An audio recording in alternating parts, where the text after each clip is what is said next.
It would take 24 hours to make the measurement. They'd tell you, you shouldn't have been swimming yesterday. That's not so useful.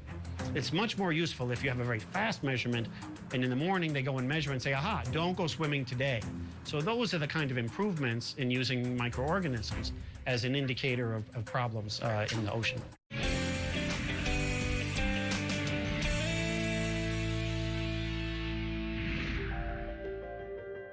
Our planet is full of organisms, materials, and important science that aren't in plain sight. We've seen how fractions of a grain of sand can map out the history of the Earth. How a dependency of one fly affects the lives of fire ants. How by breaking down our soils to the smallest levels, we can find ways to grow healthier food and keep our bodies safe from heavy metals. And how billions of microorganisms in our ocean give us clues about our planet that we would never have been able to obtain in the past. While we can admire vast mountain ranges and soak in the blue waters of our seas, science is happening all around us, regardless of whether we can see it or not.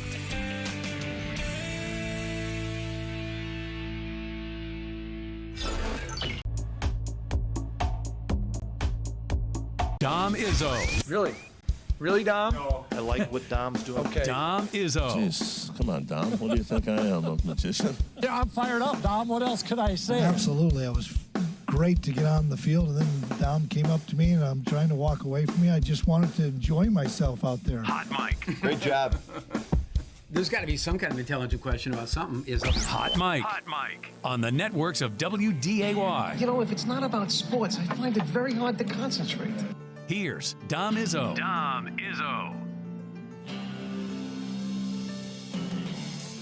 Good Friday morning. It is the work week is already over edition of Hot Mic on WDAY Extra, KSFL TV in Sioux Falls, Inforum.com on the 7th of July. Pretty easy to have the work week be done when you only work 3 days, but here we are. It is Friday, fully prepared for something major to happen today. It's a Friday in the summer at the end of a holiday week. It is ripe for something monstrous to go down today to prevent me and anybody else who wants to leave work early. So here's a couple of possibilities I'm throwing out there. So either we're going to have a major conference alignment news that will break. There was some moderate stuff overnight, which we'll get to in a little bit. A major NFL suspension of a high-profile player. Some sort of huge scheduling announcement.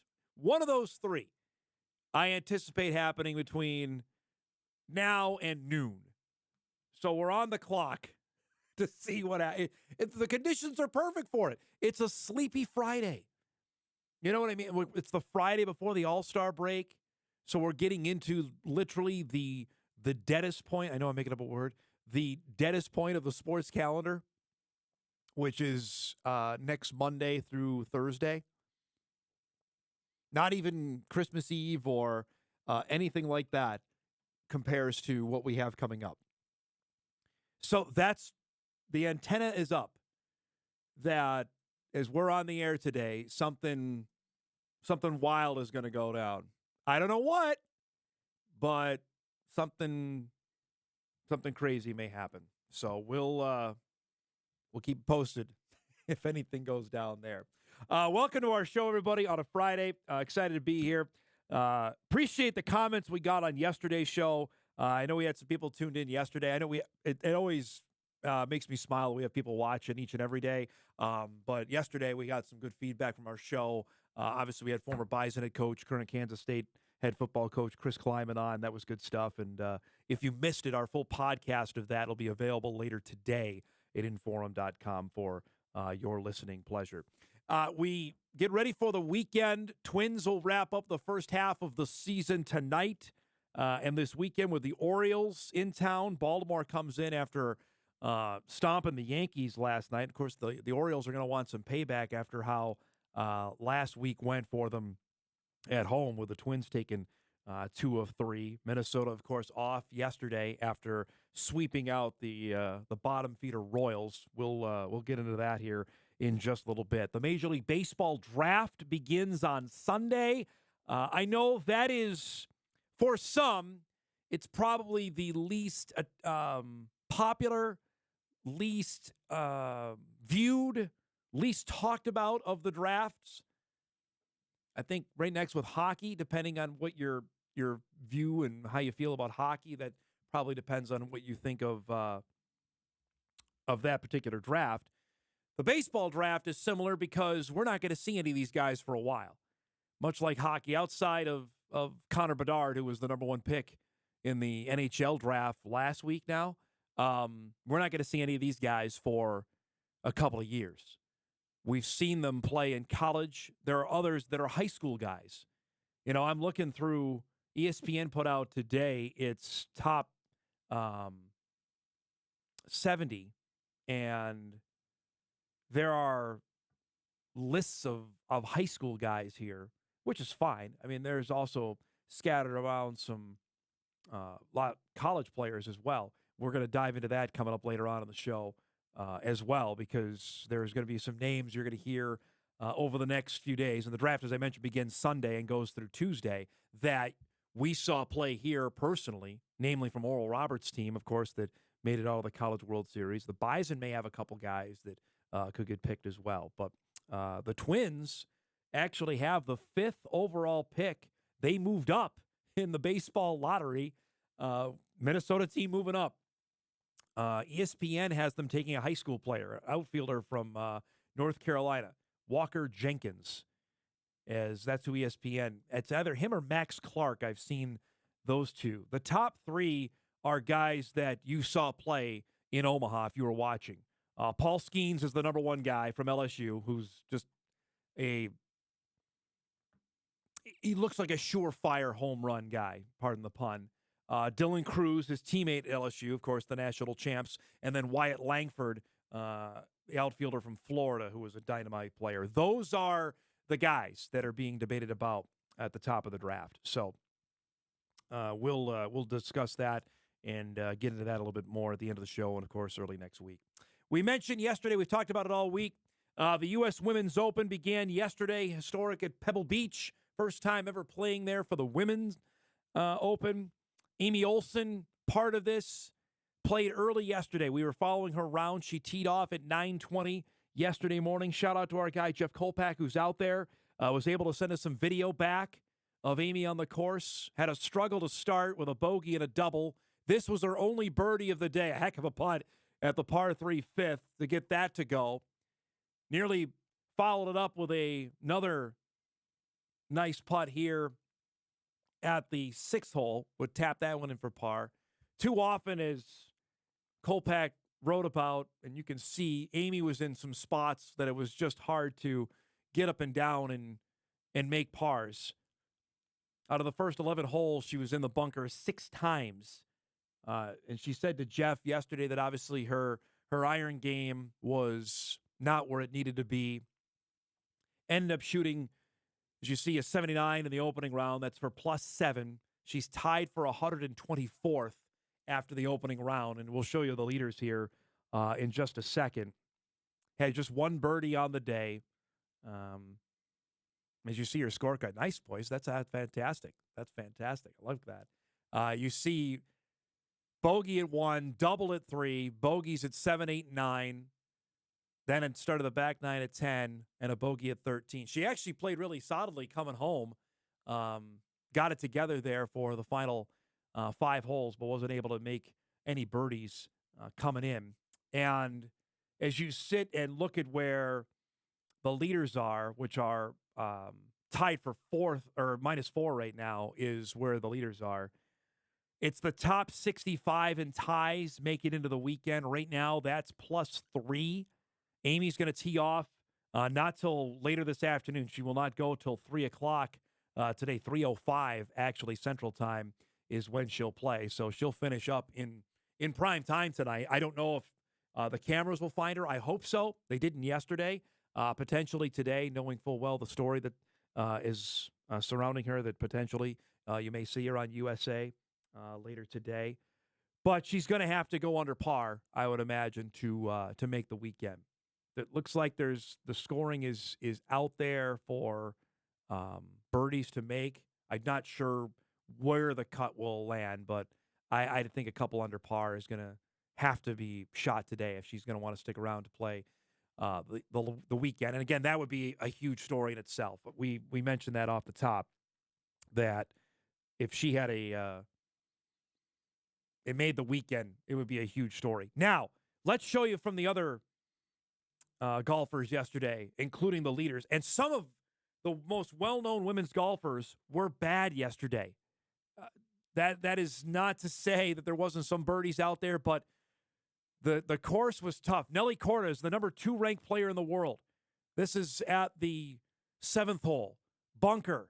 She shoots 76 plus 4. She's tied for 83rd after the opening round. Rose Zhang, who's got everybody's attention, of course, just got out on tour. This is a fabulous shot here at 7. Kick-in birdie there. Got some early momentum to 2 under par. But this is the very next hole at the 8th. And you don't need me to describe on Shot Track where that's going. That is a full-on shank into the water. She would double there. You're not playing it off the side of the mountain. Double bogey. One of the late players yesterday, Hoo Joo Kim, was fantastic. That's a birdie putt there at the 17th. This finishing up at 18. How about this? Goes birdie to finish. She's in the clubhouse at 68, tied for the lead with Zhu Janet Lin also at -4. They are the top 2 golfers after the first round at the U.S. Women's Open. The top Americans right now, Bailey Tardy and Allison Corpus, each shot 69. They're at 3 under par. A couple of amateurs are also in the top 10. Rose Zhang ended up shooting plus 274 yesterday. She'll go out early today. That's how it works for those that don't follow golf regularly. If you have a late tee time one day, you're going to go out early. Rose will tee off at 10:50 this morning, Central Time, as part of the featured group's coverage there. And I'll say this on the U.S. Women's Open, flipping it on last night, again, like they did with the men just a few weeks ago when they were playing in L.A. Golf, prime time, sign me up for that. That's cool. I thoroughly enjoy that. Especially last night, the live sporting options were a bit far and few between. 7 o'clock, 7:30 last night, there was still live golf on. That was pretty cool. And they're going to do that all weekend long. One of the main reasons why they decided to do that. Last thing, before we wrap up our first segment of the show and set up what we have going on. Oh, well, then I guess I better save it for our next segment. So that's a tease for what's coming up. Let's do our guest lineup and set up our show for this Friday. We got a good one. This is a little bit all over the place. Coming up at 9:35. If we heard this a couple weeks ago when we were out at Moorhead Country Club, and we haven't had a chance to visit with him. He's been coaching hockey since then. It's Hockey Day Minnesota. We'll feature the Moorhead Spuds once again. Our friend Jon Ammerman will be back with us about Moorhead getting back on Hockey Day Minnesota. We'll be up in Warroad in late January of 2024. The Spuds will be facing Wayzata as part of the doubleheader on Bally Sports North. We'll visit with Jon coming up at 9:35. Jeff Kolpack will make a twofer on Hot Mic this week. He joined us on Monday. He'll wrap the week with us from Pebble Beach, give us his impressions, of the golf course, what he's seen out there, and what he saw from Amy Olsen. He'll follow her around again today. Some great stuff. Jeff's had some fantastic stuff from Pebble Beach each of the last couple days. It's been some of our most read stuff at Inforum.com. He's coming up at 10 o'clock. And at 10:35, we'll welcome back North Dakota State baseball coach Tyler Oakes to our show. As we mentioned, the Major League Baseball Draft on tap for this weekend. We'll visit with a couple of the guys that he faced up close from Oral Roberts that likely are going to be picked early. Any of his guys that may get their names called over the 40 rounds that are going to take place on Sunday, Monday, and Tuesday. So we'll visit with Tyler about that and to kind of put a bow on 2023 and look ahead to the 2024 season. So we'll do that before we say so long on this Friday. That and a heck of a lot more over the next 2 hours. We'll take a break. Hot mic off and rolling. We're back after this on WDAY Extra, KSFL TV, and Inforum.com.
Welcome back, everybody. Hot Mike on this Friday morning.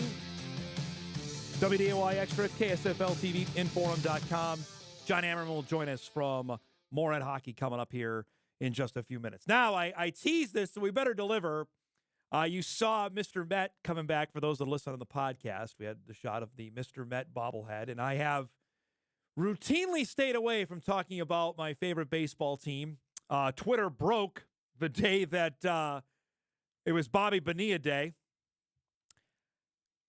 I'm going to blame it on everybody that was tweeting at me that day that everything went down on Twitter. But that same day, the Mets won. And actually, since then, they have not lost. They have won 5 games in a row, which is, last year, that was just commonplace because they won 100 games. This year, not so much. Last night, they finished off a sweep of the Arizona Diamondbacks, the first place Arizona Diamondbacks, I'll mention that. Francisco Lindor was great. We haven't shown Mets highlights all year on this show outside of them being bad. So you know what? On a Friday, we can show them when they won 5 in a row. Roll it, Kyle. Our guy Lindor, we're paying him $300 and whatever million. Last night, rakes one down the right field line. Start of a huge night for him at the plate. Had 5 hits last night, including a triple there you see in the first. All-star Pete Alonso going to be back in the home run derby. Crushes that laser beam home run. It's 2-0. Lindor up again in the third. I've not been to this ballpark, but I hear it's huge. And the ability to do this, Lindor, back-to-back triples to start the game. He's sitting on third base. Our guy Alonso back up, base hit to left, drives him in, 3-zip New York. Francisco Alvarez is one of the best stories in baseball right now. This is a hammered shot.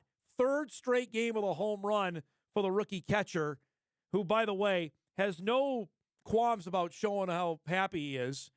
Makes it 7-0. This is another blast. This is from Lindor again. He already has a single. Now he's got the home run. Alvarez up again. Now this goes back to Wednesday night. The Mets were down to their final strike. Alvarez that ended up being the game-winning home run in the top of the ninth. So you knew it was going to happen. He gets brushed back last night. I'm watching this live. I got to give credit to the home plate umpire because he actually escorted Alvarez down the line. Yeah, the dugout's emptied. It's just kind of academic now this happens. I mean, it comes in, it gets him. Obviously, the Diamondbacks weren't thrilled that you saw Alvarez was, I mean, it's top of the ninth with 2 strikes and 2 outs. I would be pumped up too. Lindor comes up. He needs a double for the cycle. That one just down the line. It was foul. That would have probably been the double. Instead, he just gets the base hit. But the Mets win it. 9-rip over the Diamondbacks. They've won 5 in a row. Look out. $350 million payroll, and now we're only 5 games under 500. Maybe this is it. If Bunnell's gone, the Mets don't lose. I don't know what to tell you. Maybe he's got to stay away. Stay on vacation. As it stands now, the Mets are 6.5 back of the last wild card spot. The Giants are a half game back. Then it's the Brewers, then the Mets. The Mets play the Padres this weekend, and the 2 most underachieving teams of 2023 are set to go at it for 3 games in San Diego. Mets take 2 or 3 out of there. All right, we're feeling pretty good. Heading into the second half. Maybe they actually can do something with the second half of the baseball season. As I say that, and we're getting ready for the final weekend of the first half of the baseball season. Tonight, actually, for basketball rubes out there, this is the start of the NBA Summer League that begins tonight. And it's weird. I know it's not a huge talker on this program, but we'll keep an eye on a couple of the Wolves games. Tonight is the big debut for Victor Wembanyama. He'll make his debut with the Spurs tonight. I mean, ESPN's pulling out all the stops tonight. That game with the Hornets. We're going to feature it on What to Watch. I'm teasing it already because it's Brandon Miller and Wembanyama, the number 1 and 2 picks, are going to play one another. I don't know how many games he's going to play. Probably only a couple like Zion did a couple years ago. But that, I imagine there'll be some eyeballs on it. But it shouldn't go without notice that, and I call him our guy because playing the Twin Cities. You'll remember last summer, Chet Holmgren had his debut at Summer League, and it was pretty good. Chet, I think, wowed many. He was the number 2 overall pick in last year's draft. Paolo Banchero went number 1. Holmgren, after 1 year at Gonzaga, turned pro, and we only saw him for a couple games in Summer League, and he was really good, really, really good. And he has come back after his injury, you'll remember, that cost him his entire rookie season. And he's back at Summer League here, and this is from earlier this week. Now, there's 2 different sites. There's one in Salt Lake City and another in the main one in Vegas. But, I mean, shows off the range here on the assist. He's going to knock down another jumper. He's looked okay. Again, he's 7'1". Remember that. There were 4 other Minnesotans that were participating out in Salt Lake City. David Roddy from Breck. He had a football offer to play here at NDSU. Matthew Hurt, of course, played for Duke. Gabe Kalsher, former Gopher and Iowa State standout. And Holmgren. Holmgren, 15 points and 9 rebounds. That was his first game back that you just saw.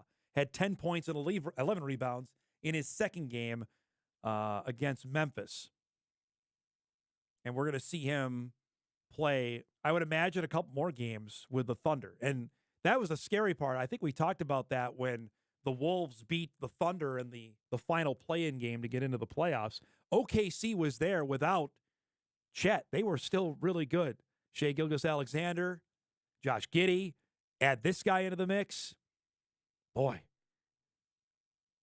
that's going to be interesting. But my overarching point on this before we wrap up this segment is here we are on the 7th of July, and basketball's on everybody's brain. I mean, you flip on all the national shows right now, and it's all talking about whatever NBA trades that superstars want to force. Damian Lillard from Portland wants to go to Miami. To me, though, honestly, this 10-day stretch, I think this is how long they play, normally would be completely ignored. At least I wouldn't pay attention. That's just, I don't care. But I find myself, I will watch, if I don't watch it live, I'll certainly watch highlights of whatever Wembanyama does. I think there's a general curiosity for basketball fans / sports fans about this guy. We've seen him over in France and in Europe the last 2 years. We've been hearing about this guy for the better part of 2 to 3 years. And yeah, he's going to be playing fellow rookies. It's not like he's going up against the usual guy. It's not like he's facing LeBron tonight. It's not like he's facing Joel Embiid tonight or Nikola Jokic tonight. He's facing fellow rookies or second-year guys in the NBA. But I think still the general curiosity, it's the same thing when Zion came through. I think even to a lesser extent when Chet was playing last summer, there's just a general curiosity of like, the crazy part is we never saw Anthony Edwards do this because remember when Ant came out was during the COVID year when the NBA was playing in the bubble. They didn't have Summer League.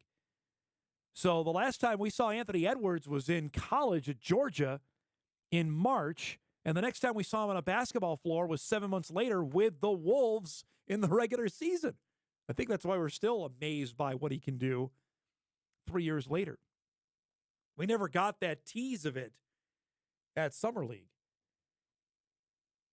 So I'll mark myself down. I don't think I'm alone on that. I think there are others that are probably generally curious about what this guy can do at 7'5" and be able to shoot like that. I think there's some real interesting discussions that can happen about this. And again, I'm not going to sit here and make the declarative statement of statements like, oh, my God, he's the next great thing. He may be. He may be. I'm really interested to see how this plays out once we get to the actual season in October. But I think it's going to garner certainly plenty of attention, at least over the next week. I hope they let him play. I hope it's not like one game and they're going to shut him down. And I get it, because you can look at Holmgren as a perfect example. And I know Chet didn't get hurt during Summer League. It was basically a pickup game playing with LeBron is where he had the Lisfranc injury to miss all of last season. And this is the golden goose.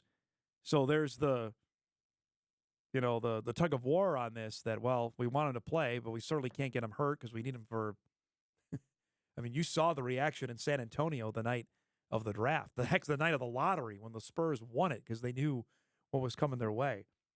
But I hope they give him a couple games. Can we see him a little bit? Just tease us a little on what's to come. I think that'd be fun. We'll see. It's coming up. The debut, at least we know one, is coming up later tonight. We'll take a break. We come back. We'll talk some hockey as the Spuds are heading back outside. Head coach Jon Ammerman will join us about Moorhead getting an invite back to Hockey Day, Minnesota. How about those New York Mets? We're back on Hot Mic right after this.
Welcome back, everybody. Hot Mike on a Friday morning, the 7th of July. What else do we should be talking about on the 7th of July than hockey? I've been wanting to do this for a little bit. We just haven't been able to connect with our next guest after the news came out a couple weeks ago, actually 2 weeks, I think, today, that the Moorhead Spuds will be returning to Hockey Day, Minnesota in January of 2024. Warroad is, of course, hosting it. We knew that. And the Spuds have received an invitation to return. First time in 6 years, they'll be back in front of a statewide audience. They'll play Wayzata in the first part of the doubleheader between them and then Roseau and Warroad after that. It's our pleasure to welcome back to our show, good friend Jon Ammerman of the show, the head coach of the Spuds. I remember like 6 years ago, you had to keep this under lock and key for like months. How long have you had to keep this one under wraps? It wasn't much different. The last year was a little different the last time was a little different with the TV show and all of that. This is a little bit of a different thing, but yeah, we found out the second half of the year, or at least that there was a possibility in the winter, and we didn't exactly know who our opponent was. We kind of found out through the grapevine a little bit, and yeah, it's a long time. We did let some of our kids know, and did our best to keep it under wraps. But yeah, it's been a few months, and really fun to now be able to talk about it out in public. I mean, yeah, unfortunately, it's good you have experience doing it, but man, that's got to be tough, especially with teenagers to try to keep that under wraps. Well, and tell them that they're have the possibility to be a part of something special, but also in terms of just building a schedule too. It's one of those things that you have to keep it, and that's why they have to tell you so early, that you keep that date open. But then it's kind of funny when you have this hole in your schedule and people are maybe wondering why. I know it's a huge honor for the program to get invited back. Tell me that when you actually got to tell the guys in full their reaction about this, because I'm sure they saw that 2018 team do it, and now they're going to get a chance to do it.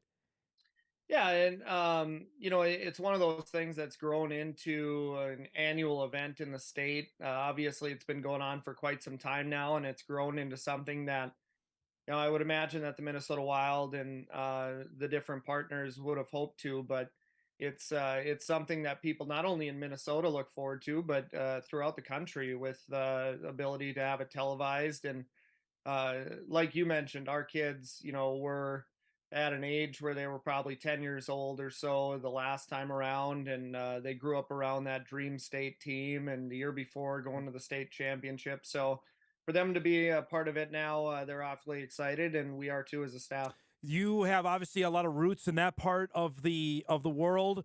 How excited are you for this, to have it in Warroad and be outside where the state is going to be focused on that for probably at least a few days? Yeah, and what an honor for those people up there. And it's kind of a romanticized area of the state, but what they've been able to do in terms of developing players with their numbers is just incredible. You look this year that Warroad has 2 kids drafted into the NHL.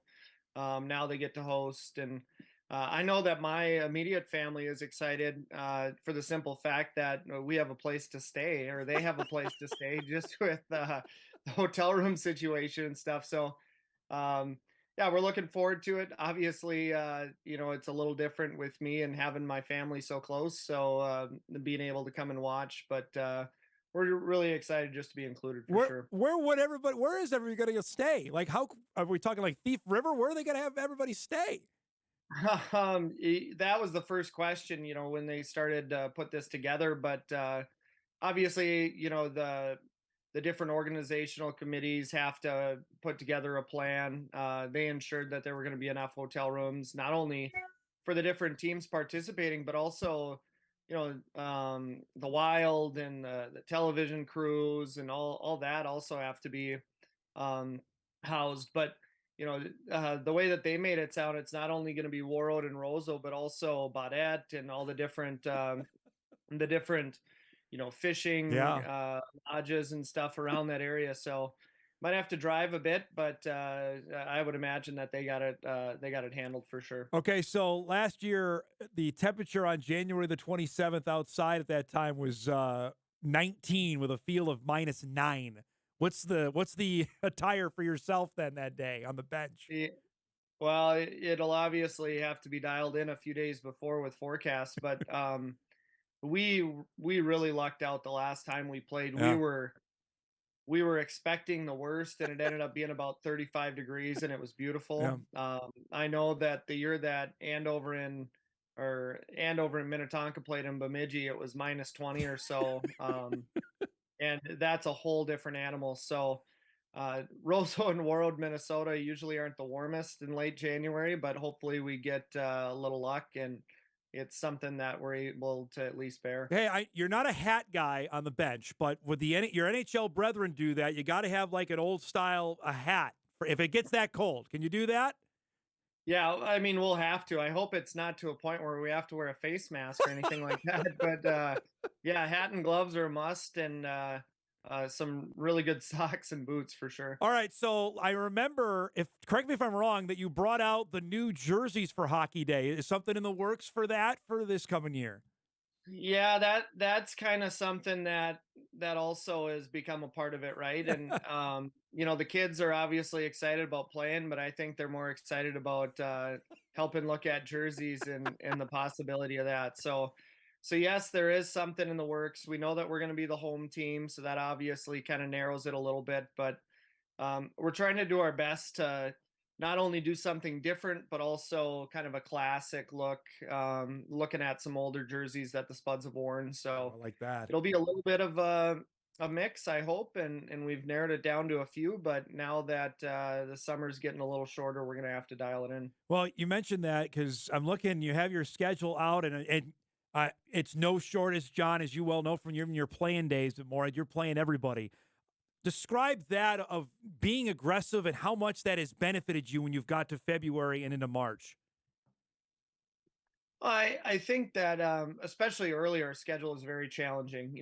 Later on in the year, we get into our section and conference play, and we're fortunate that we have challenging games in that too. But the beginning of the season is especially challenging, and that's really good for teaching.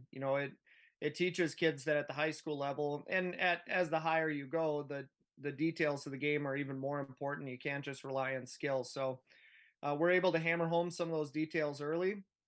Sometimes the record doesn't look very good in the middle of December, but our hope every year is to be 500 by January 1st and hopefully play well the second half. But we're really fortunate in Moorhead to be able to have the backing from administration and our athletic director to be able to have a challenging schedule. And frankly, in our part of the state, that's kind of what we have to do. We have to travel to play similar schools. What's it going to take for one of them to come up here? One of those cake-eating schools, that's my term, from Edina or Wayzata to come up here and play you guys?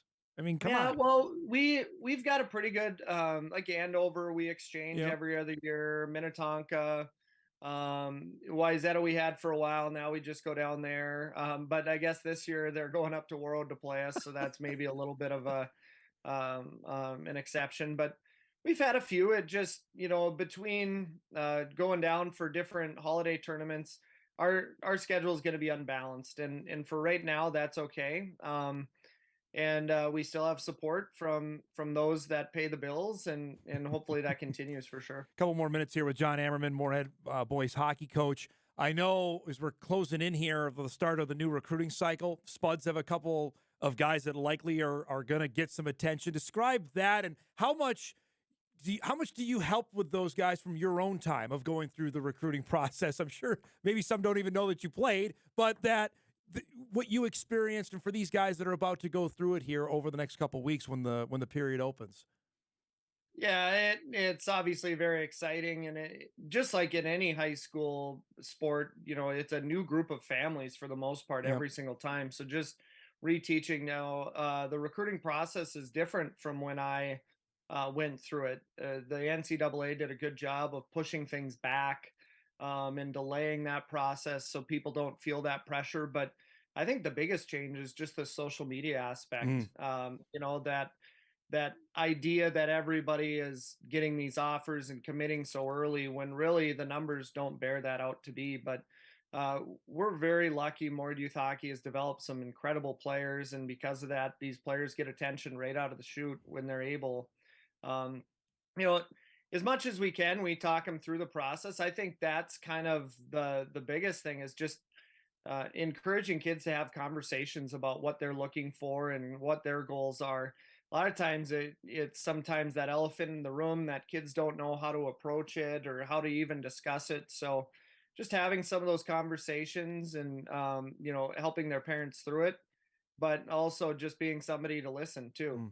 Sometimes somebody just wants to talk to somebody other than their parents or their personal advisor, somebody like that. So um, it's the reality of it, and it's something we definitely don't complain about here in Moorhead. I have to ask you now with the news, we were talking about it yesterday, John, of Arizona State now joining the NCHC, to have a collegiate hockey team in Arizona. I know I'm not trying to date you from your college days, but now there's a Division I program in Arizona. Who knows, California, Illinois may get one. Just how, as a hockey guy, how much excitement is there now that there's more non-traditional schools sponsoring Division I hockey? Tennessee State's going to do it now too.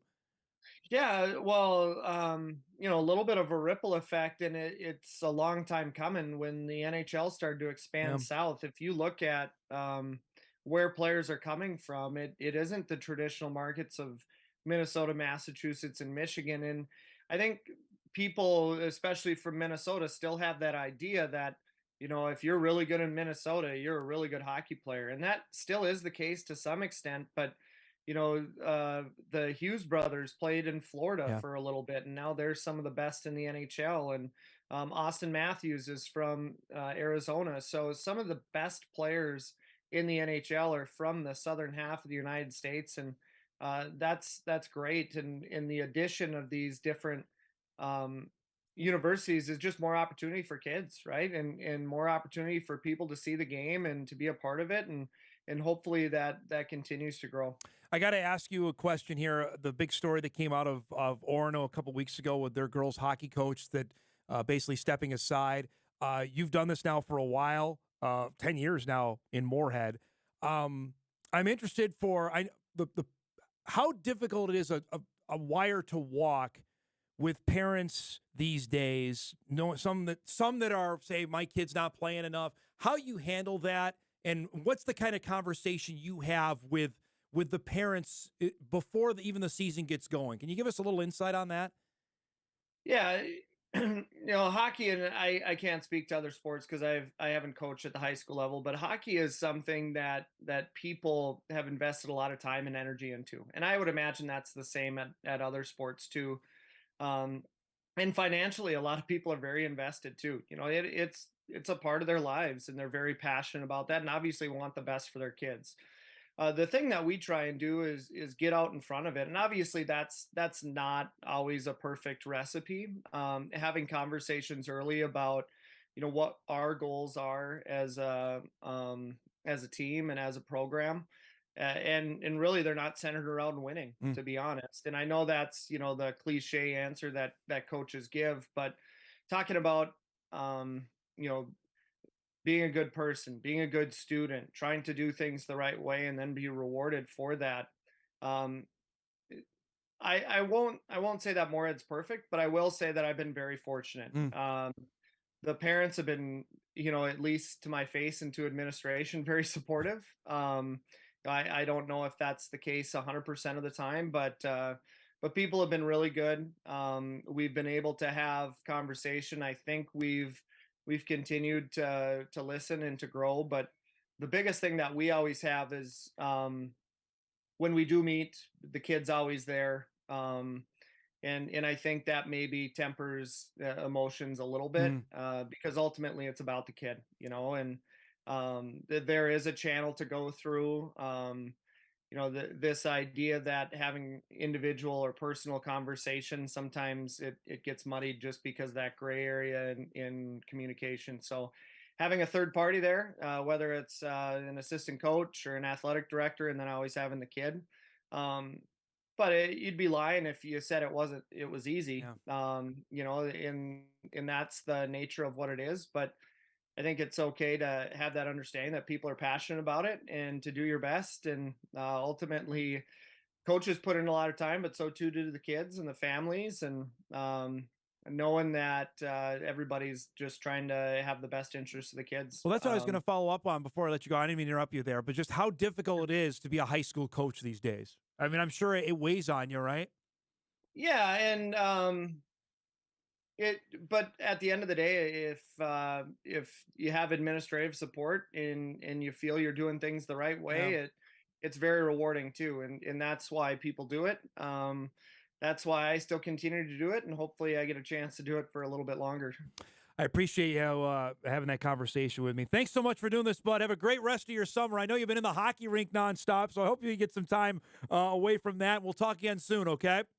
All right, thanks. Have a good one. Good to see you, bud. There he is, Jon Ammerman, Moorhead boys hockey coach. Spuds heading back outside for Hockey Day Minnesota 2024 as they'll take on Wayzata.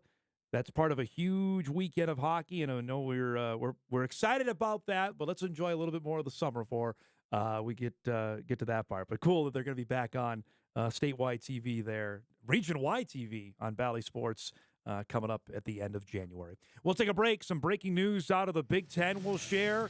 Wrap up hour one of Hot Mike. Jeff Kolpack coming up from Pebble Beach when we start hour two. Back after this.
Welcome back, everybody. Our thanks to Jon Ammerman for giving us a few minutes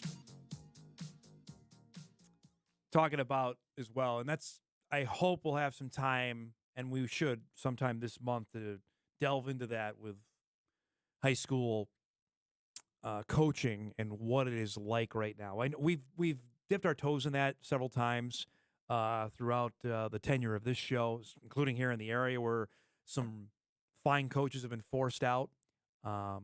Thankfully, it hasn't happened in a little bit. We had a rash there for a good stretch where there were some fine coaches that were getting pushed out because of parents that wanted to see,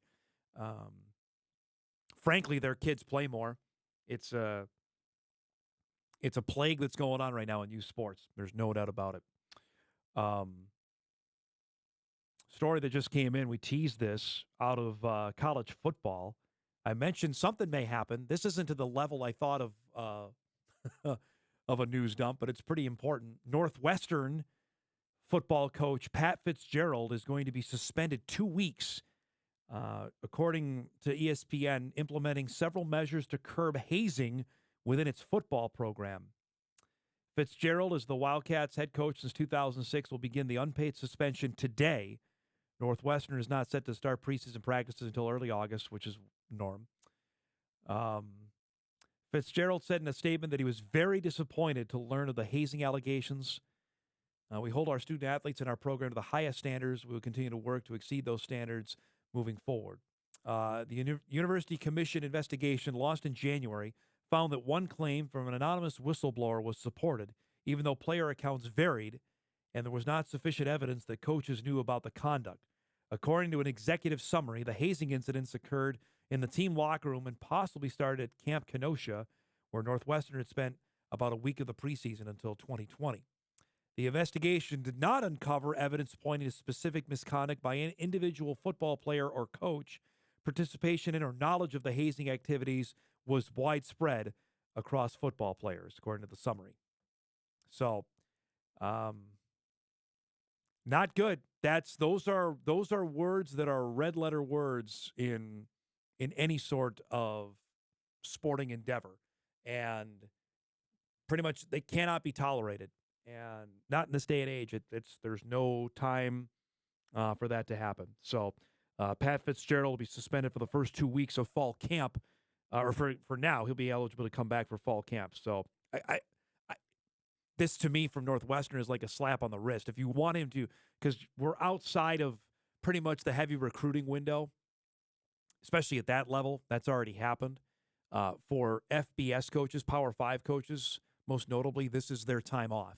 Even here at the FCS, I can tell you, that's why we were able to get Chris Kleiman yesterday, okay?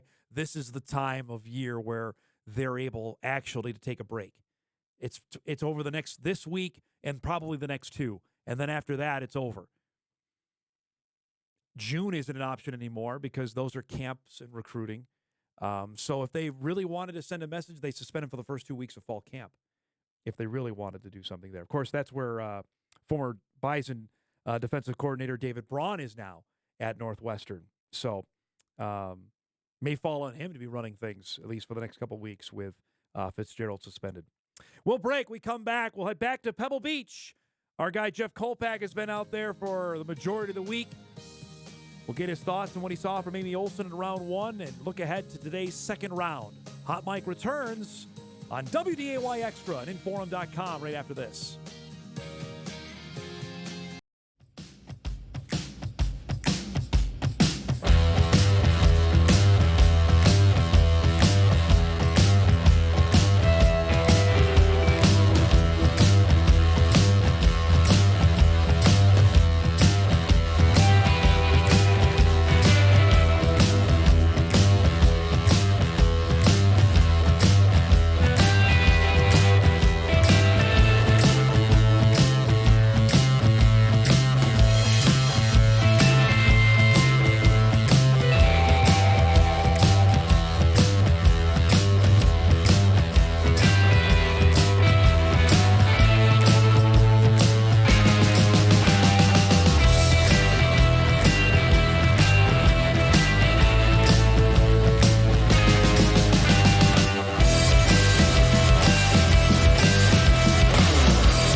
This is Hot Mike. Hot Mike. On the networks of WDAY. Here's Dom Izzo. Welcome back, everybody. Hot Mike Hour 2 on this Friday morning. WDAY Extra, KSFL TV, Inforum.com. Tyler Oakes, NDSU baseball coach, joining us in about a half hour as the Major League Baseball Draft coming up beginning on Sunday. The Summit League is going to be represented. Oral Roberts will certainly have a couple guys. The Bison may have a couple as well. It is a 40-round draft. We'll chat with Tyler coming up before we say goodbye for the week. How about a 2-for-1 special this week? He joined us on Monday, and now he joins us on Friday from California. Our guy, Jeff Kolpack, joining us from, you said San Jose? Is that where you're at? Yeah, in the southern end, I'm not like a high roller like you, where I'll stay at Monterey Bay for $800 a night or whatever. I mean, I'm just a print guy, Dom. What are we talking? What have you seen for hotels? Grant was telling me on Wednesday that they were rolling $300 to $350 a night, something crazy like that. Oh, I'm sure easy. I think the Howard Johnson's probably like $200 a night or $300 a night or something. And, as you can see, I'm not at Pebble at the course yet. I was hoping maybe that we'd have the ocean in the background, like Brandel Chambly, Yes. who, by the way, liked my tweet yesterday. Saw that. What do you think of that, big Tom? timer, huh? Yeah, they have quite the set on the Golf Channel for where they're located. As a golf nut, to be there, what has this been like for you the last couple days? Oh, indescribable. I mean, obviously, I thought when I was at Augusta, I'd never see something like that when I was hanging out at Amen Corner. But the ocean views and the holes here are just, obviously, every time, and everybody knows this, right? When you take cell phone photos, you're in the mountains, whatever, you just don't get the scope and the depth of everything. And when you're walking like hole number 8 at Pebble Beach, it's just you just sit there and look and go, okay, I now I can see why Jack Nicklaus says this is the greatest second shot in golf, because it's just it's indescribable. I mean, for a print guy who writes for a living, how do you write that? How do you write that? TV doesn't do it justice either. No, I mean, there are some really cool shots, but I have to imagine just being there, like seeing the elevated tees at the 5th or the 7th, that's something else. And when you saw it firsthand there over the last couple of days.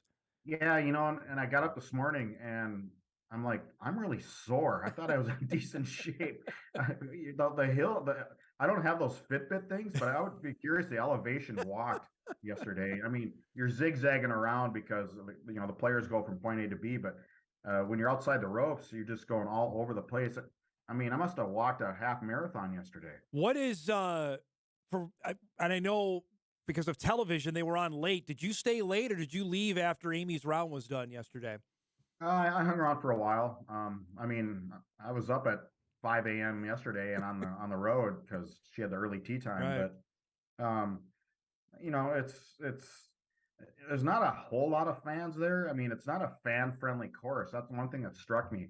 Is you have to park like 10 miles away and take a shuttle in because it's so exclusive.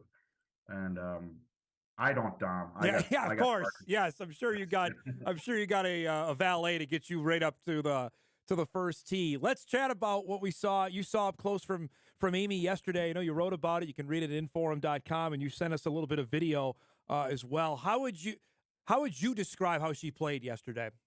Yeah, I think being 7 months pregnant, I think we're finally seeing the limitations of what she can do. I think her tee game's pretty good. She hit. She only missed one fairway yesterday, and length wasn't too far behind the other players. She said she's lost some length, but her approach game, the irons just were not on. I mean, she hit bunkers in 6 of her first 11 holes. That's something you and I do, right? That's not what pros do. They don't hit bunkers that many anyway. And so she struggled with that. I just think, and I asked her, she's not an excuse person, but she couldn't get through with her swing, if that makes sense, right? She just couldn't finish it, couldn't get from the right side to left side. And when you're a pro and you're used to doing that all your life, and now you can't because you're carrying a baby, that changes things. Was she frustrated? Did you get a sense of that? No. Came off the 18th green. I was prepared to, hey, do you need a moment or, do you need some time? No, she was her jovial self. She's realistic. Her and her caddy, I talked to them both yesterday, and they're like, let's just enjoy it. It's Pebble Beach. It's the Women's Open. Let's enjoy the moment. The whole family is here. Yeah. That tells me something there a little bit, that maybe they sense that we don't know if this is it or not. See, I did my commentary on this on Wednesday night, and I asked Grant about it Wednesday. He was on the show, and he was pretty vociferous. Like, I want her to keep playing. The 2030 Open is at Interlaken. He would love to have a chance to have Amy play close to where obviously he grew up, but it's hard to miss, Jeff, and you and I have talked about it. You're there, that the sense that this may be it, and I hope not, because I want to see greatness, and every time that she played, it was greatness, and I just don't want that to be gone. But you can't blame her if this is it either. Well, and I think that's why it's important that we're here as a company, that Foreign Communications is here, because it could be it. I mean, this could be it. And I think we've followed her, you and I, for what, 15 years? How long have you been here? I've been here 16. I've been here 16. She's been part of every time I've been here. She's been a part of it. So yeah. So I think it's important that we're here to chronicle this, document this, and see this and report on this. That this is a career. This is one of the most amazing careers in history in North Dakota, and probably one of the all-time greatest athletes at North Dakota State history. Yep. I mean, when you think about it. So, is it? It could be. It could be. I mean, you think about this, Dom. The pro golf. She's not going to do the pro golf tour lifestyle like she has. She has said that. I mean, you're on the road for 3 months at a time. That's not going to happen anymore. And Grant's an assistant football coach. It's not like he's a stay-at-home dad. So something's got to give, right? And now you add a family to the mix. She said she doesn't know, but I think it's 50-50, but I'm leaning she's not going to play it. Certainly not at this level again. Yeah, at that high of a level. We may see her go and try and qualify again, something like that, you mean? Oh, for sure, probably. I mean, in a year or two. Yeah. I mean, you're not going to take the competitiveness out of her. No. It's one thing to watch her on the course. When she steps onto that tee, it's go time, man. I mean, you could tell she was not happy. I mean, she wasn't outwardly frustrated. Yep. But you could tell just looking at her. And she's really good at not parlaying bad body language. But there was not a lot of good body language yesterday either. Well, and we would play some highlights off the top of the show, even for some of the very best players in the world. It was a struggle yesterday. Was it more top four? Top four may not make the cut. Yeah, was it more conditions or the course or both yesterday? Why you think people struggled? Well, it's playing long, and I know when the Golf Channel people were saying this, and I agree that it's just playing too long. There's par fives that are unreachable, and there's a par four that was unreachable for the three I was playing yesterday. They all had to lay up. That's just too long for a championship course, and I can't believe they haven't done better research on that. Well, it seems like the U.S. Open, they want to make it like they want to crumble the golfers, and to a point, I like the challenge, but it's almost unfair, is what you're saying, and what they said last night. Oh yeah, of course. I mean, was it number 8? No, it was number 6. 6 is a par 4, and they were 30 yards out after their second shot. That's crazy. And these are all 3 players, and they're pretty good hitters. I mean, and they weren't scuffing the shots; they were hitting good shots. Wow. Driver, fairway wood, and they're 30 yards short. That's just not fair. We chatted about Rose Zhang when she won. What was the attention around her? She's got all the cameras. You get a sense that she's the one that everyone is keeping an eye on this week out there. Oh, no question. Yep. And then there's a lot of Michelle Wee West kind of talk going on, and Annika Sorenstam, but they're not going to make the cut either, because it goes to show you. I mean, and if you're Amy looking forward, okay, you put yourself in their shoes that they haven't played a whole lot. I mean, you just don't. It's not riding a bike here. No. I mean, it is not riding a bike, especially at the major level. So I don't know. Because I'm looking at some of the scores. Like Lexi Thompson was 2 over. We mentioned with Nelly Korda shot yesterday. I mean, these are the very best. Jennifer Kupcho's a great player. Shot 76 yesterday. Lydia Ko shot 76. I mean, this is not for the faint of heart of what they're doing. Yeah, Lexi Thompson, we were walking one way and she was walking or playing the fairway coming the other way, and she was way left and she almost hit me with her shot. I'm standing there and she came walking and she looked like she wanted to kill somebody. Yeah, oh yeah. I mean, the cameras weren't around and she had venom in her face. I think that she's at the point where about this course that you didn't have to. Hey, Lexi, how's it going? Yeah. I don't think that would have been a good idea at that point. Amy will tee off at 3:05 Central Time today, so it'll be a later finish. I don't know. I imagine, Jeff, that maybe the TV cameras will find her today no matter what, just because of the storylines around her. Because I had people asking me, and I'll relay this on to you, were there people out, were there cameras out there yesterday? Did you notice that at all? No, not really specifically on her too much. I heard a lot of comments from people and they know about it, the fans, like, hey, let's go, mama, or, hey, mom, keep it going, mom, and kind of stuff like that. So, and then you hear, she's 8.5 months pregnant. I heard some, maybe they're not, not all clued in on the details, but, I just hope she has a good round today. Yes. As far as, correcting the irons a little bit, maybe try to get close to even par or a couple over and have a few more chances at legitimate birdies. These greens are so hard. I mean, they were rolling at a 12 yesterday. Holy cow. That's like your floor. It's tough. You gotta tell the story. You can see it right now at inforum.com of one of Amy's former teammates that showed up at Pebble Beach. Give us the backstory of this and how neat of a deal this was. Yeah, Sydney Hasselberg, from Staples, was a teammate of Amy's for all 4 years at NDSU. And a couple of weeks ago, she was telling me, she goes, you know what? And I think maybe she sensed it could be the final tournament. She was they were in each other's weddings, and she goes, you know what? I need to be there. And so she told her husband, she goes, I'm going to be there, and she didn't tell Amy, and was one of the first people through the gate because Amy was probably at the course at 5:30 in the morning, and she almost beat her there to the course, and just showed up and surprised her. And that's Amy has that infectious, I think, personality to people, and people are willing to do that. What's it going to take for her to stick around for the weekend, Jeff? I said off the top a couple under par. Is that what we're thinking? Well, we'll see. Is USJ they getting too much heat, or are they gonna lighten up a little bit after in their committee meeting last night or whatever? I don't know.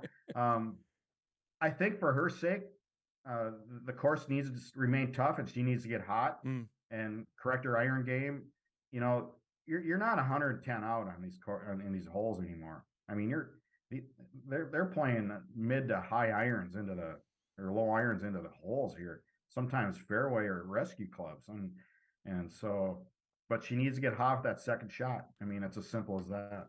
Well, playing late, you can see what she's already moved up a couple spots, and she hasn't even hit a shot yet. So that's what she needs today, right?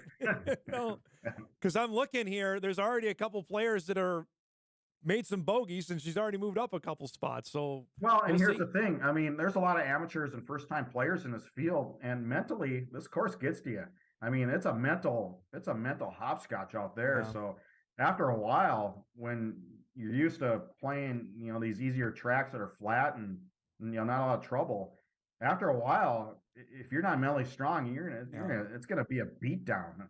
And so that's why you just got to keep grinding, and the veteran players, it should help them in that. All right, so you've had Augusta, now Pebble. What's up? What's next here, World Traveler? What do you got next then?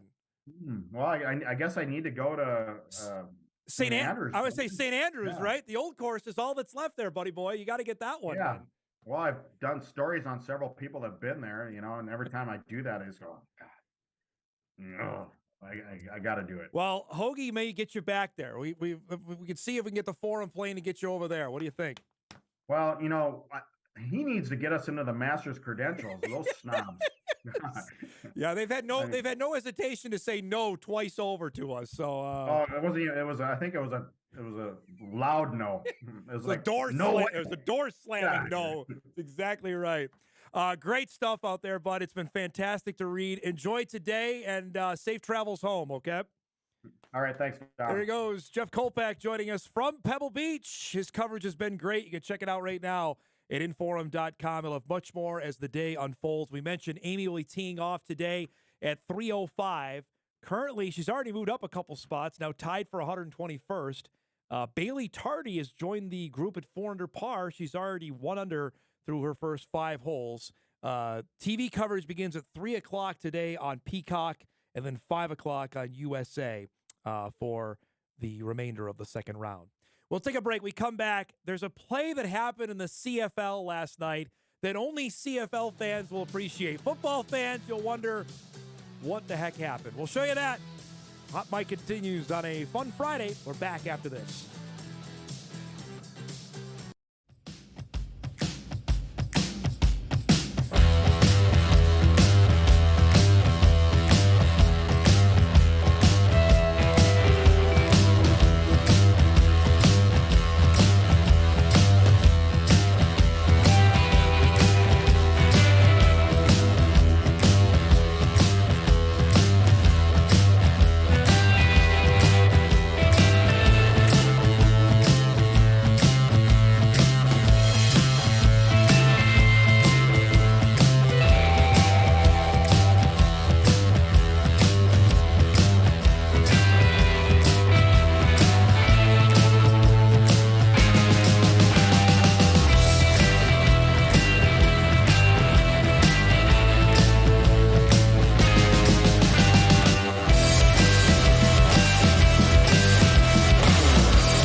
Welcome back, everybody.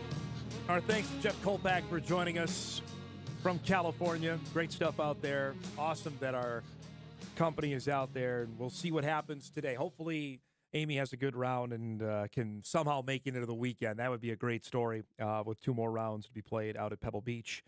They are on the golf course now. As I mentioned, Amy goes at about 3 o'clock today. From the crazy, you have to see it department, this next segment comes. We are, of course, in the prime part of the CFL season, the Canadian Football League. Last night, rivalry game between Edmonton and Saskatchewan. And this game got crazy where Saskatchewan tied the game at 11 in the final minute of the game. So we're going to pick this up.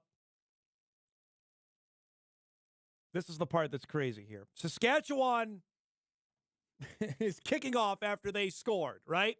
CJ Sims is the returner for Edmonton. Now he's going to let the ball go into the end zone. He doesn't pick it up. And you can see here, he's touched down by Saskatchewan players, and a point, a rouge, is awarded to the Rough Riders. Now, for those of us that watch American football, this would simply be a touchback and nothing's happening. But that's not the rule in Canadian football. In fact, this ended up deciding the game. Saskatchewan won it 12-11. Again, here's the explanation on it for the rouge now. A rouge is scored when the ball is kicked through the end zone or into the end zone and not returned out of it. That can happen on a missed field goal, a punt, or a kickoff.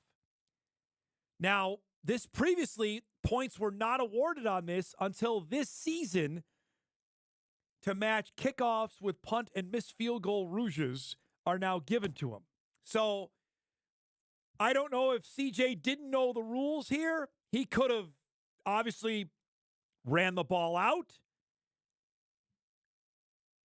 He could have punted it out of the end zone. You can do that as well. You can do that in Canada, and no points are awarded to the other team. Anything would have been better than that. And that ended up being the deciding game. You can see the head coach having a very pointed conversation with him after the game. Canadian football, I know, has some bizarre rules, ones that we probably don't understand a ton if you don't watch a lot of CFL. I can't say I'm a great CFL mind. I didn't know that rule. I saw that last night because it was circling on social media, and I'm like, well, wait a minute. That shouldn't be anything. No point should be awarded. I didn't know they changed the rules for this season. Again, not a great CFL mind. But, Kyle, can we show it again if we have a second to do this? Because when the ball, previously, if the ball lands in the end zone there and he doesn't do anything, nothing's awarded. But because they changed the rules on it now and he didn't anything with it, that's why Saskatchewan got the point and ended up winning the game. Again, I'll read this while we play the video again. A rouge is scored when the ball is kicked through the end zone outside of successful field goals and one-point conversion attempts, because they do that in Canada, or is in this case kicked into the end zone and not returned out of it. That can happen on a missed field goal, a punt, or a kickoff. And late rouges have often been critical to game outcomes. On the kickoff front, it's worth noting that rouges were not previously awarded if the receiving team didn't touch the ball.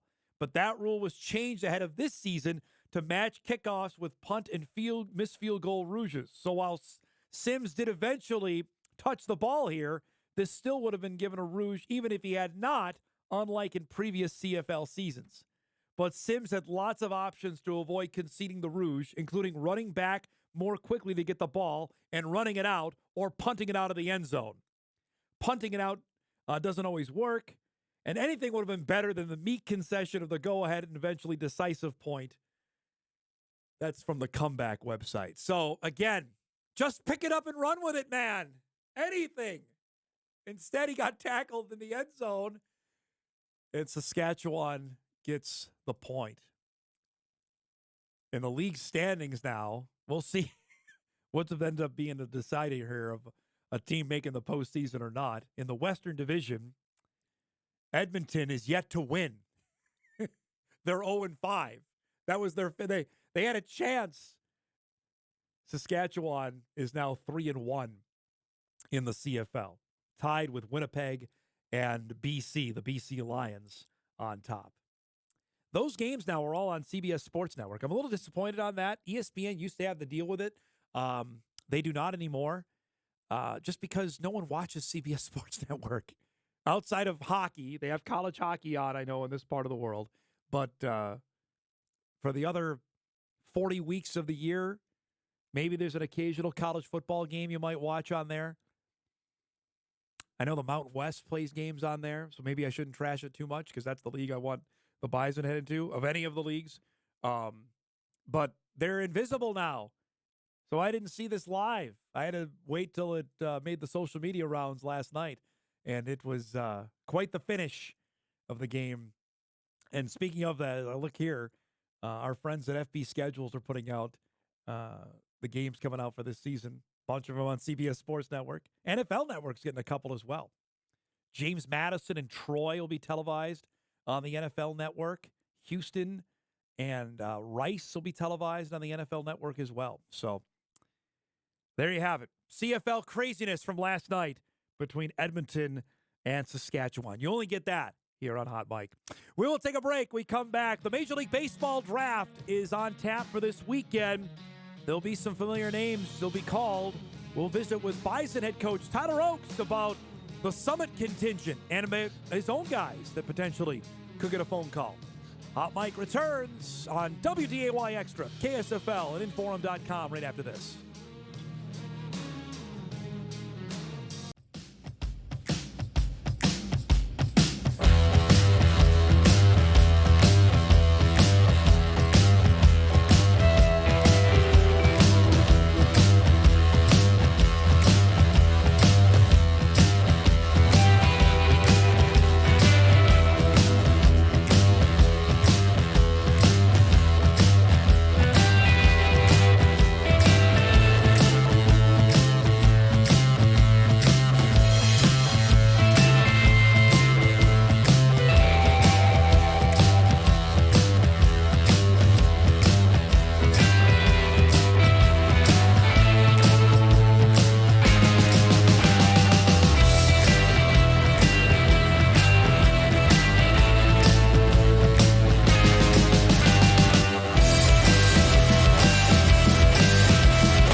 Welcome back, everybody. Hot Mic continues.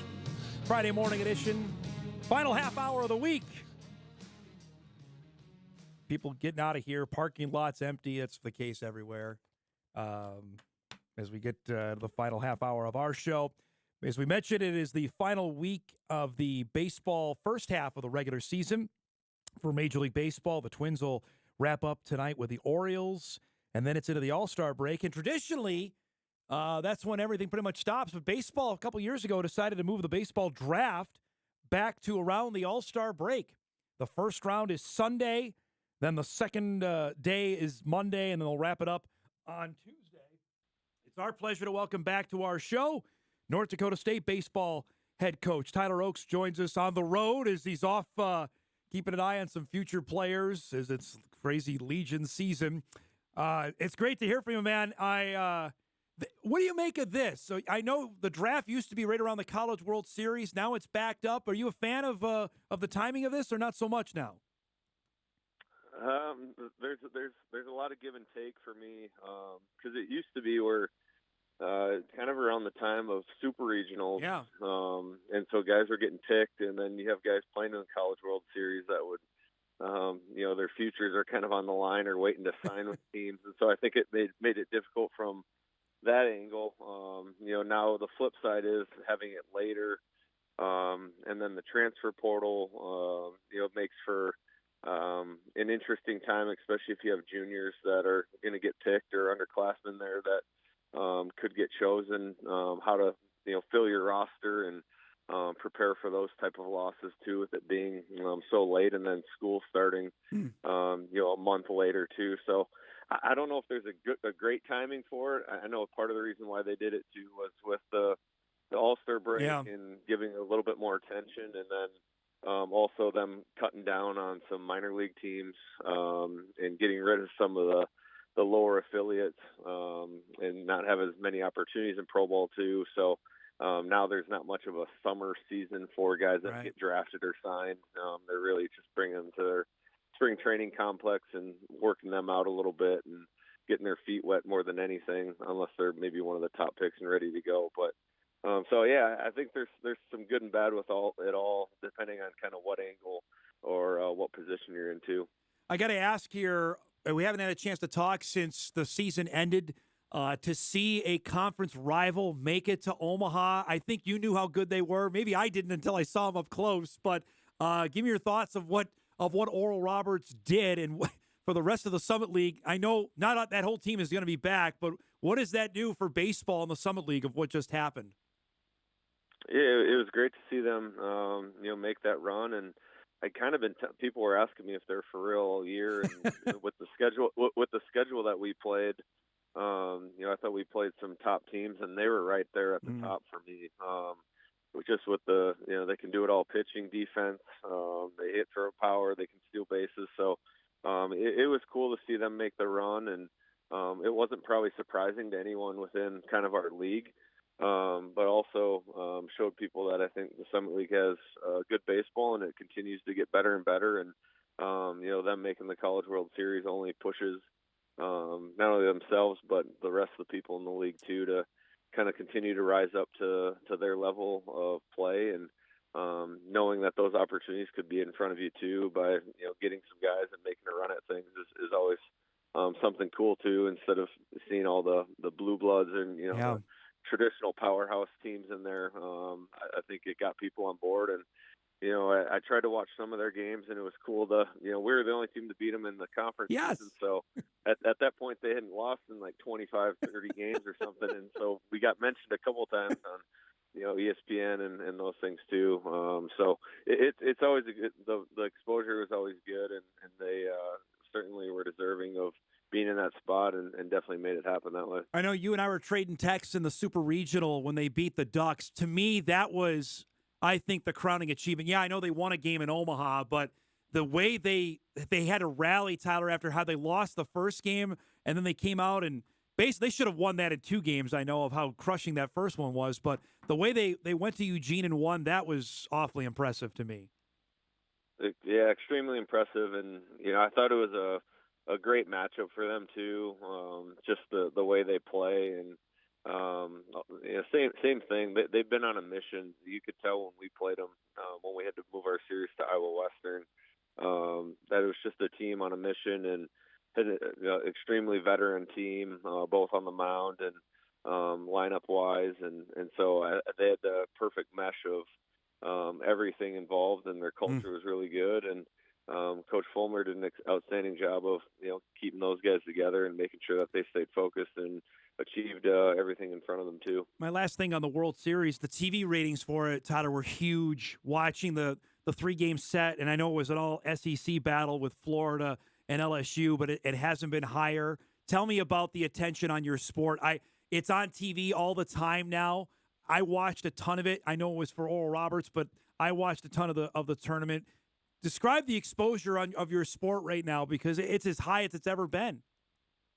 I think it's great. I think it opens people's eyes to it's good baseball. It's fun to watch.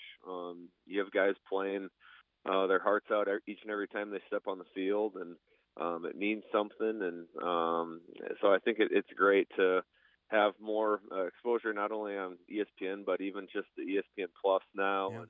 And we had some games throughout our regular season going different places that were on there. And so I think it's great for the sport, and it's kind of, I guess, long overdue, I think, too, of trying to get college baseball out there more often. And it also, I think it allows families maybe at a little cheaper rate than going to a Major League Baseball game, too, and spending some time together and having fun at the park, too. So it's awesome to see, and great to see those ratings and kind of the popularity of college baseball continuing to go in a positive direction. As I mentioned, with the draft coming up, there's going to be a handful of Summit League guys that we're going to hear. I would imagine probably the first is Mike Bovee from Omaha, who might be a second or third round pick, who was just a stud. What stood out to you, and how early on did you see, okay, this guy is a different kind of player than in our league? Yeah, probably right away in his freshman year. Yeah. He stepped in and was extremely disciplined and had the plus hit tool, and didn't strike out a lot, and was a pain in the butt to try to pitch to and try to find ways to get him out.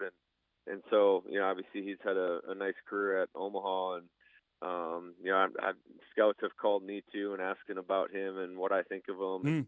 He's obviously a great player, and it'll be interesting to see where he goes, because like you said, I've heard him as high as the second or third round, and well deserved, and he's definitely a player that you talk about Oral Roberts making the run. Like, those type of players make our league better too, and get more exposure with scouts and pro scouts from all over the country coming to see not only Omaha play or Oral Roberts, but ourselves included, which is always nice. You're not going to miss that guy, right? No, him and Jonah Cox. Yeah, they can sign as quickly as possible. Along with Denton from ORU too. It would, I know, it would make me happy. It'd make Coach Hunt happy, not having to face some of the arms as well. But those guys definitely deserve it, and I'm sure it'll be an exciting day for them when their name's called. You mentioned those two. Let me ask you about first on Jonah Cox, because the hitting streak, I don't know if it takes away of how good a baseball player he is, but to do that in whatever it was, 47 straight games, you've done this your entire life, play baseball. How difficult is what he just did? Extremely difficult. You don't see it very often at all, especially kind of in the day and age we're in too, where maybe there's not as high leverage situations where you feel like you can strike out and trying to hit the home run all the time. And he can do kind of everything. He'd hit the ball out of the park. He can run.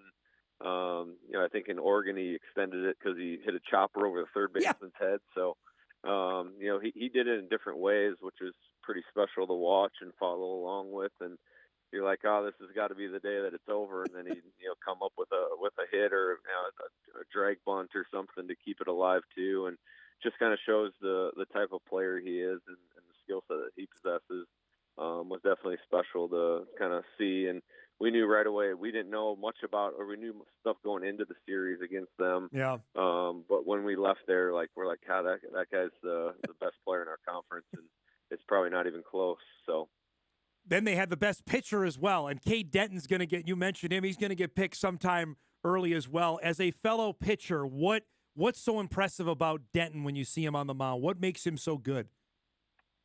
I think his ability to just command the strike zone, especially with the velocity he throws and the type of stuff he has. You're seeing it more and more these days of guys having really, really good stuff, but maybe not having any idea where it's going, or the walks are high. I think he was one of the saves leader in the country, and a big part of that is he just never beat himself. He made people beat him by swinging the bat, and his ability to throw a breaking ball basically whenever he wanted, and then the velocity in the mid-90s is something that if you possess those two things, you can pitch for a long time, and hopefully he goes on and has a really long career. How about a couple for your guys here? I know it's almost been routine over the last couple of years that a North Dakota State player has heard his name called. Do you expect that to happen over the next few days? Yeah, I think we're expecting Cade Feeney to be picked probably in that day 3. The rounds 10 through 20 is a lot of what we're hearing and what he's heard. And Carson Jacobs is another guy that has gotten a lot of attention from scouts with his frame and size and his ability to throw hard, and he's still kind of putting it all together. So that kind of excites them that they have someone that they could maybe continue to mold.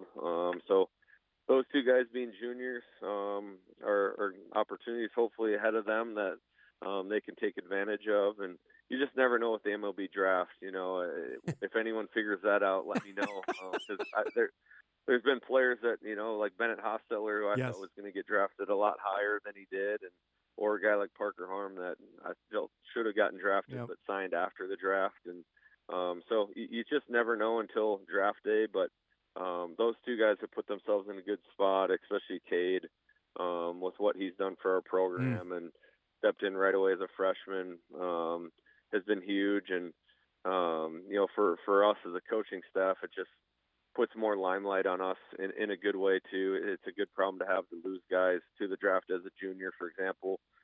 It shows that we're recruiting the right guys and we can continue to develop them, and they don't have to maybe necessarily go to the biggest schools or the sexiest schools that they can put on social media, and that there's a place for them here, and can continue to develop and have that platform to showcase their skill set too. So as a coaching staff, we're thrilled for those guys, and hopefully, they get a good opportunity to hear their name called at some point over the next few days.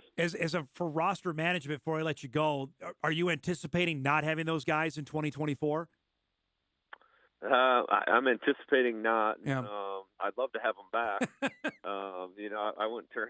I'm not going to turn them away, but at the same time, I think they're both ready for that next step if that opportunity comes. And that's conversations that they've been really good with me of, communicating back and forth of where they're at and, where their families are at with some of the decision making that goes into that. And it's not an easy situation or a stressful situation for them to be into, with talking about money and signing bonus and what it's going to take to give up that last year of eligibility in school. And so we're anticipating losing a couple of those guys.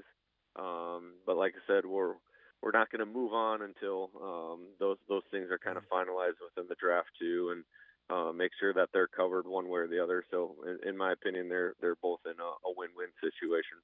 You're a great baseball mind. Why do my Mets stink? Can you tell me that? What's going on? Why are they bad?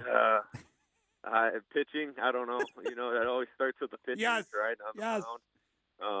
But then you look at like a team like the Twins who can't hit either. Yeah. So I don't know. It's one of those lulls probably within the season too. It's such a long season that each team's going to have some sort of funk or some sort of losing streak where they're not playing their best baseball, and everyone on planet Earth is wondering why when they're making the millions of dollars that they're making too. So I'm a Giants guy, so they're actually hanging in there with a roster that I didn't think was going to do much to start the season. So you just never know, especially in the MLB with how crazy the season is, how long it is, and you have divisions like the AL East where everyone would be making the playoffs Yep. if they didn't have divisions, and then you got the AL Central too, where I don't know if any team's above 500, so it's definitely crazy. It's great to talk with you. I know you got a busy weekend. Thanks so much for the time, and we'll catch up down the road, okay? Awesome. Thanks for having me. Good to see you, bud. Have a good weekend. You too, man. Tyler Oates, North Dakota State baseball coach, joining us this morning. Is big weekend coming with the Major League Baseball draft. I forgot they chopped this to 20. It used to be 40, but with Tyler saying with the now elimination of a bunch of minor league teams, so rounds 1 and 2 are Sunday, 3 through 10 Monday, and 11 through 20 on Tuesday. I anticipate a couple of those North Dakota State pitchers, including Cade Feeney, I would anticipate his name sometime on Tuesday being called. We'll take our final break. We'll come back. We'll wrap the show and get you ready for a great sports weekend. We'll do that when Hot Mike wraps up after this on WDAY Extra at Inforum.com.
right, we've reached the end of the road for the week here. Great guests all week long. Excited about the weekend coming up. We're back on Monday. We'll recap, of course, what happened at the U.S. Women's Open, the first half of the Twins season, and get really into our college football previews. We'll start that coming up on Monday. Another thing that's happening this weekend, we don't have it in What to Watch, so I'll mention it here. The USA Track Championships began last night in Eugene. Sha'Carri Richardson already ran a crazy time in the 100, something to keep an eye on this weekend. Unfortunately, how you can watch it is going to be difficult because NBC has the U.S. Women's Open this weekend. It's going to be on CNBC, I know, tonight, and Peacock. So you're going to have to – I know CNBC isn't necessarily your destination for sports viewing, but I love watching the track championships, this level of stuff. That it gets my attention all the time, and that's continuing tonight. And I know NDSU's got a few representatives in there. The Auderdale brothers are all out there, and they'll be participating this weekend. And it gets going again later tonight. Coverage begins on CNBC. I want to say I think it's 7 o'clock Central Time is when that'll be on. Again, your exclusive home there for USA Track apparently is CNBC. That's because they've got golf on USA and NBC this weekend. Okay, with that, let's do What to Watch before we get out of here for the week.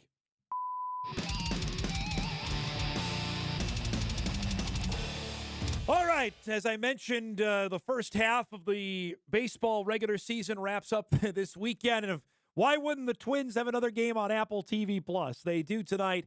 7 o'clock as they take on the Baltimore Orioles. So, again, if you're looking for the Twins game tonight, it is not on Bally Sports North tonight. Their game with the Orioles, 7 o'clock on Apple TV, if you want to check out that. The U.S. Women's Open coverage begins 5 o'clock tonight on USA. I would hope that Amy Olsen may get some TV coverage. You'll be able to check that out on USA. Again, her round starts at 3 o'clock today. For her second round. She's got to probably go under if she wants to make the weekend. That's coming up on USA tonight at 5 o'clock. Also, as I mentioned earlier, for you basketball rubes out there, NBA Summer League tonight, the Hornets and the Spurs, 8 o'clock on ESPN. That will be the debut for Victor Wembanyama tonight on ESPN.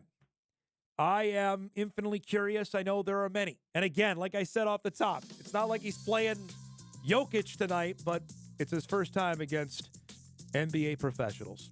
We got to roll. Thanks to our guests today, to Jon Ammerman, Jeff Kolpack, and Tyler Oaks. If you missed any of our show, you can podcast it later today at Inforum.com. Everybody have a great weekend. Enjoy the weather. We'll see you back here on Monday on Hot Mic on WDAY Extra, KSFL in Sioux Falls at Inforum.com. See you Monday, everybody.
Why would a guy come to a bar and order a club soda? Would you like to sit? Yeah. I don't know if you're up for some time. Maybe I'd like to take you out to dinner. I would like that very much. What are you doing? I'm calling a lift. You think I could give you a ride home? He sees us, right?